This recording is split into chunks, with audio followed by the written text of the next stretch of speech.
যখন একটা মেয়ের মন একজন ছেলের থেকে ভরে যায় তখন ওর আচরণটা আস্তে আস্তে বদলাতে শুরু করে। প্রথমে তো ও আগের মতো কথা বলা কমিয়ে দেয়। আগে যেখানে সারাদিন তোমার সঙ্গে কথা বলতো এখন সেখানে ব্যস্ত আছি বলে দূরত্ব তৈরি করে। দ্বিতীয়ত তোমার কথা আর তার কাছে সেরকম গুরুত্ব পায় না। তুমি যা বলো সেটাকে অপেক্ষা করা বা হ্যাঁ হ্যাঁ বলে ফেলে দেওয়া শুরু করে।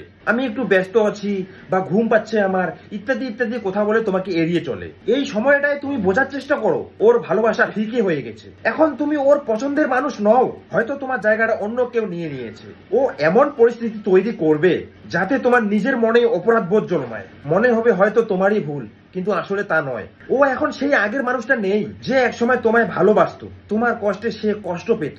এই অবস্থায় যদি তুমি থেকেও যাও তাহলে সেটা আর আগের মতো ভালোবাসা নয়, সেটা একটা অভ্যেস বা দুর্বলতা। তাই এমন মুহূর্তে নিজের সম্মানটা বাঁচাও।